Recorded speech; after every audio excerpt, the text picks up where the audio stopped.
వారు కూడా సిద్ధంగా ఉండాలి. కాకినాడ జిల్లా వారు సిద్ధంగా రావాలి.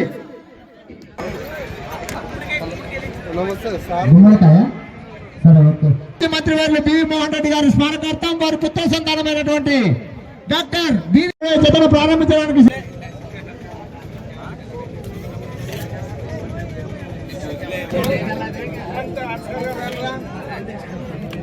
సోమేశ్వరరెడ్డి కూడా చెప్పండి ఉండాలి. మొదటి 4 పళ్ళ సైజ్ విభాగానికి మొత్తం 11 జతలు పాల్గొనడం జరిగింది. 8 బహుమతులుగా కూడా ప్రకటించి ఉన్నారు. మూడవ బహుమతిగా 15,000 రూపాయలు వి శ్రీనివాసులు స్వామి గారు ప్రకటించి ఉన్నారు. 4వ బహుమతిగా 10,000 రూపాయలు ఆర్ లక్ష్మీకాంతారెడ్డి గారు ప్రకటించి ఉన్నారు. విజ్ఞప్తి చేస్తున్నాం.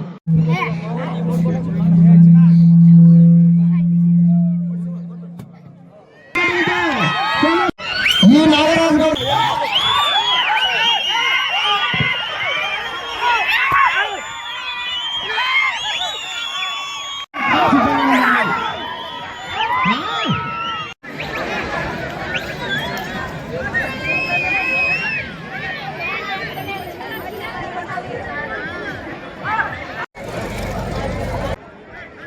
బయటికి పోవాల్సిన పని లేదు. ముందు భాగం లైన్ టచ్ అయితే చాలు.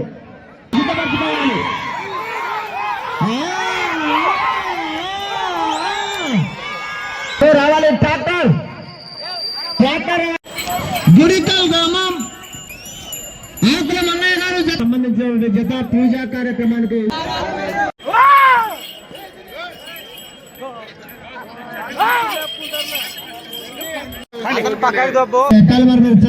సార్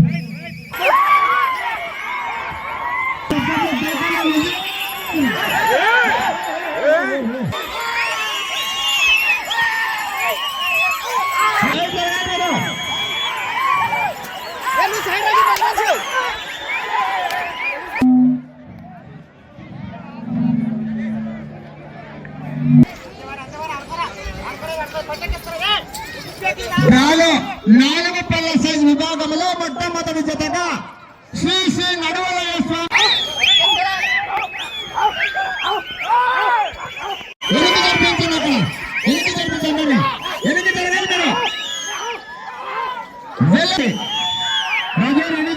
దయచేసి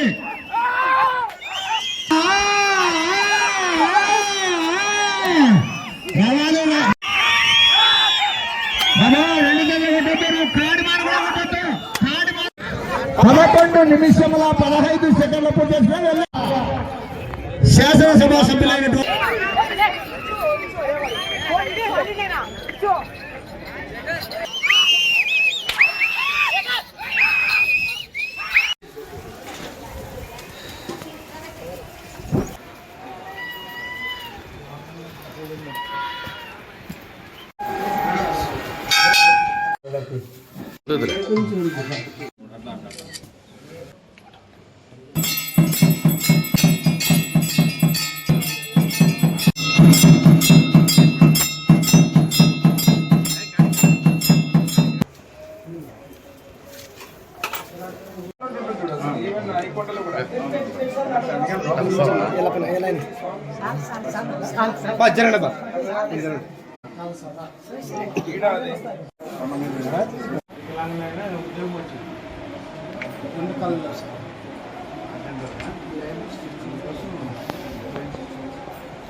గంగనాథి అంతే. అందుకే అడుగుతాను నేను ఎందుకు ఇది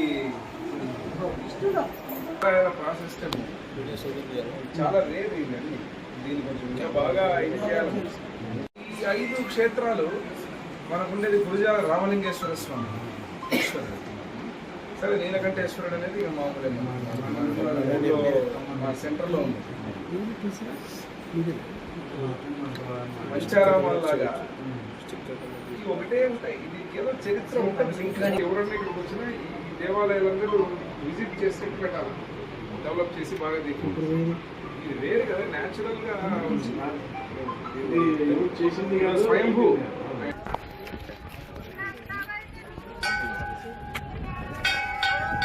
అంతలోపనే మీకు ఇమ్మీడియట్గా నీళ్ళకి ఏం చేయాలి నేను చెప్తాను. ట్యాంకర్లు పెట్టడం అంత కాకుండా 20 రోజుల తర్వాత మీ ఊరికి వచ్చినప్పుడు మళ్ళీ ఇంటింటికి వస్తాను. వచ్చినప్పుడు అప్పుడు చెప్తాను. ఆర్టీఎస్ఏ కాదు మీకు ఇంకో పని చేశాను. శాశ్వతంగా చందనాతి నీకున్నటువంటి మసీద్పురము దేవబెట్ట ఈ ఊరు పూర్తి ఒక చుక్క నీళ్ళు లేని ఊరు. దీనికి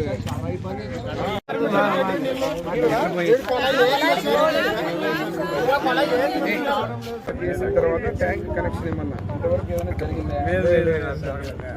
చేసినారు కొంతవరకు. అది వేసింటే కానీ వేసిన పొలాలు కానీ సరిగ్గా వేసిన రోడ్లు గబ్బు లేపినారు.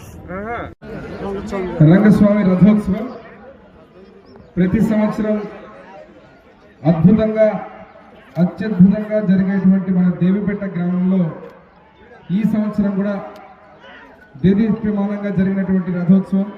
ఆ రథోత్సవం సందర్భంగా ఈరోజు సాంప్రదాయబద్ధంగా కీర్తిశేషుల తండ్రి బివి మోహన్ రెడ్డి గారు ప్రారంభించినటువంటి బండరాగుడు వృషభరాజుల యొక్క పోటీని మొన్న నీలకంఠేశ్వర స్వామి జాతర సందర్భంగా చూశాం. మళ్ళీ ఈరోజు గ్రామ స్థాయిలో దేవిబెట్టలో ఈ యొక్క గొప్ప కార్యక్రమాన్ని నిర్వహిస్తున్నటువంటి సోమేశ్వరరెడ్డి మరియు కమిటీ సభ్యులందరికీ పేరు పేరున నేను రథోత్సవ శుభాకాంక్షలు తెలియజేస్తున్నాను. గ్రామాల సుభిక్షంగా ఉండాలి, ముఖ్యంగా రైతు సోదరులందరూ ఆనందంగా ఉండాలి. సంవత్సరం పాటు రంగస్వామి రథోత్సవం ద్వారా ఆ స్వామి యొక్క దీవెనను మన ఎమ్మెగనూరు నియోజకవర్గం మీద, రైతు సోదరుల మీద, ప్రతి ఒక్కరి మీద కూడా సకాలంలో వర్షాలు కురిపించి అదే రకంగా ప్రతి ఒక్క కుటుంబంలో సుఖ సంతోషాలు నింపే విధంగా ఆ స్వామివారి అనుగ్రహం ఉండాలని కోరుకుంటూ మరొక్కసారి యొక్క వృషభరాజుల యొక్క బండలాగుడు పోటీలకు నన్ను ఆహ్వానించి ఈ యొక్క కార్యక్రమాన్ని ప్రారంభించేటువంటి అవకాశం కల్పించినటువంటి సోమేశ్వరరెడ్డి మరియు దేవిపేట గ్రామస్తులకు, తెలుగుదేశం పార్టీ కుటుంబ సభ్యులకు, అదేవిధంగా కమిటీ సభ్యులందరూ కూడా ధన్యవాదాలు, శుభాకాంక్షలు తెలియజేస్తూ సెలవు తీసుకుంటారు.